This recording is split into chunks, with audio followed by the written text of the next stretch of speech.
વડોદરાના નવનિયુક્ત police commissioner Narasimha કોમરે આજે ચાર્જ સંભાળ્યો છે। તેમણે ચાર્જ સંભાળતાની સાથે જ શહેરમાં આવનાર દિવસોમાં કયા મુદ્દાઓ પર પોલીસ ધ્યાન કેન્દ્રિત કરશે, વડોદરાનું મહત્વ શું તેવા અનેક મામલે મીડિયા સામે પોતાનું મંતવ્ય વ્યક્ત કર્યું છે। પોલીસ કમિશનર દ્વારા રામનવમીની શોભાયાત્રાથી લઈને નાગરિકોની સુખાકારી માટે આગામી સમયમાં અનેક પગલાં લેવામાં આવશે તેમ જણાવ્યું છે। એડમિનિસ્ટ્રેટિવ સિસ્ટમમાં વડોદરા મહત્વનું શહેર વડોદરાના નવનિયુક્ત પોલીસ કમિશનર નરસિમ્હા કોમરે આજે ચાર્જ સંભાળ્યો છે, જે બાદ તેમણે જણાવ્યું કે ગૃહ વિભાગ ગુજરાત સરકાર દ્વારા પોલીસ કમિશનર વડોદરા શહેર તરીકે નિયુક્તિ કરવામાં આવી છે। આજે પદભાર સંભાળ્યો છે। વડોદરા મધ્ય ગુજરાતમાં સૌથી અતિ મહત્વનું શહેર છે અને એક ઉભરાઈ રહેલું મેટ્રોપોલિટન સિટી છે। વડોદરા શહેર સંસ્કારી નગરી તરીકે ઓળખાય છે। રાજ્યના એડમિનિસ્ટ્રેટિવ સિસ્ટમમાં વડોદરા મહત્વનું શહેર છે। પોલીસિંગ સ્તરે પણ એક પડકારજનક શહેર છે। વડોદરા મુંબઈ દિલ્હી ઇકોનોમિક કોરિડોર પર આવેલું છે। ઇન્ડસ્ટ્રીઝ ટ્રેડ સાથે સર્વિસ ઇન્ડસ્ટ્રીઝ પણ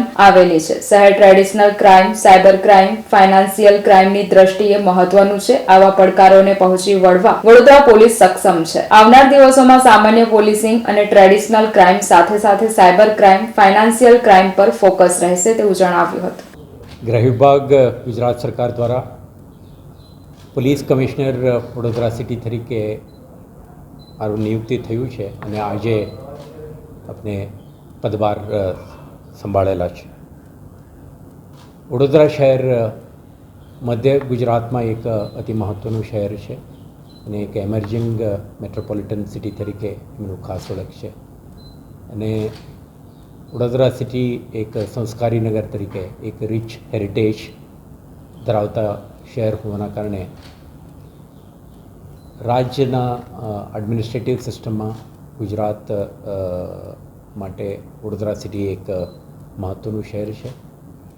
તો પોલીસિંગ પર્સપેક્ટિવથી પણ એક ચેલેન્જિંગ સિટી છે, કેમ કે વડોદરા મુંબઈ દિલ્હી ઇકોનોમિક કોરિડોર ઉપર આવે છે અને industrial business, commerce and trade સાથે સાથે સર્વિસ ઇન્ડસ્ટ્રીઓ પણ અહીંયા થ્રાઇવ કરે છે।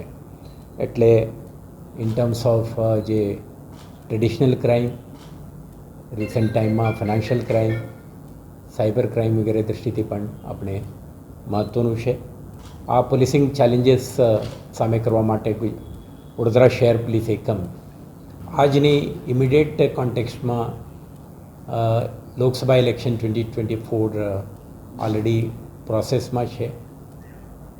નોમિનેશન ફાઇલ કરવાની પ્રક્રિયા શરૂ થઈ ગયું છે, એટલે મોડલ કોડ ઓફ કન્ડક્ટ આખા પીરિયડમાં ઇલેક્શન કમિશન ઓફ ઇન્ડિયાના જે માર્ગદર્શી સૂચનાઓ છે, ગાઈડલાઇન્સ છે, તે મુજબ એક નિષ્પક્ષ, પાર્ટિસિપેટરી અને પીસફુલ ઇલેક્શન સંપન્ન થાય તે માટે વડોદરા પોલીસ સક્રિય રહેશે અને મને વિશ્વાસ છે આપણા પોલીસિંગ ઇનિશિયેટિવ માટે શહેરજનો આપણે સંપૂર્ણ સહકાર અને સાથ આપશે અને જે કંઈ શહેરના સુરક્ષા, સલામતી અને નાગરિકોના વેલબિંગ માટે આપણે ઇનિશિયેટિવ લઈશું, આમાં પ્રજાજનો તરફથી આપણે સંપૂર્ણપણે સપોર્ટ મળશે એવો વિશ્વાસ મને છે। Sir, thank you. રામનવમી આવી રહી છે ત્યારે ડીજે વગાડનાર ઉપર શું કાર્યવાહી કરવામાં આવશે?